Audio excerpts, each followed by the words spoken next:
The man drinks 10 pounds of water every day, but he never goes to the bathroom. Finally, the day came when the warden inspected the prison. He pretended to feel sick and vomited all over the floor. The warden quickly sent him to the infirmary. After checking him, the doctor said it was caused by drinking tap water for too long. Jack quickly admitted he'd been drinking a lot of tap water recently, and he really needed to go to the bathroom right now.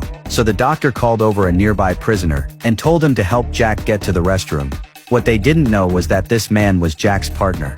After the two entered the restroom, they quickly opened the top panel and took out the tools they had hidden earlier. They managed to pry open the hanging tissue box. There was a secret tunnel behind it.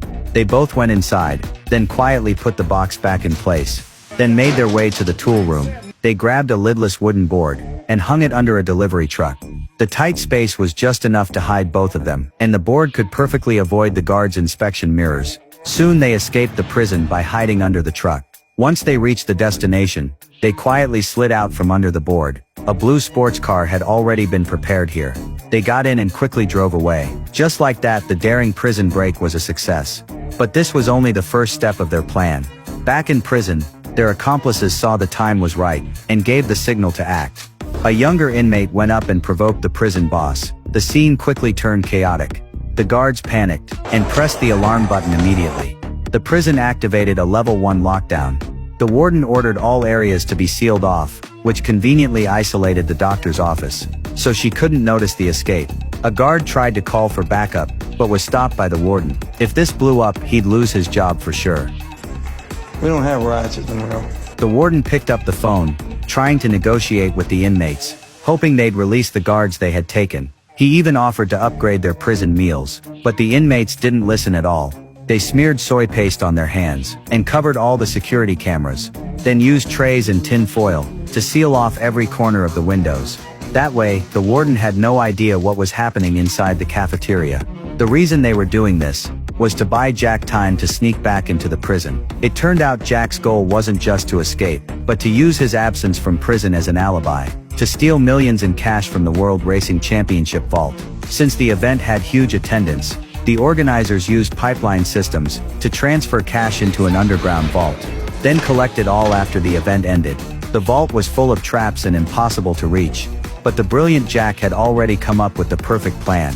Once at the venue, he bought a pack of gummy bears, but he wasn't planning to eat them. He took his partner over to a trash bin and jumped into the garbage chute, leading to the lower level. Another teammate was already waiting there.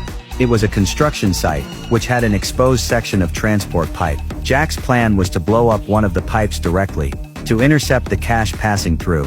But clearly, explosives couldn't be brought into the venue. That's when the gummy bears came in handy, mixed with bleach pens and a few extra ingredients. They made a simple homemade bomb. His partner watched in disbelief. Jack patiently explained how the explosion would work, then packed everything into a jar, put it in the pipe and quickly backed off. But they waited a long time and heard nothing. Jack was a little confused. Don't move. I'm not. Don't breathe. I'm not. He carefully took the bomb to check it. Turns out the lid was screwed on too tight. After a small adjustment, Jack placed the bomb back in. The pipe blew open instantly.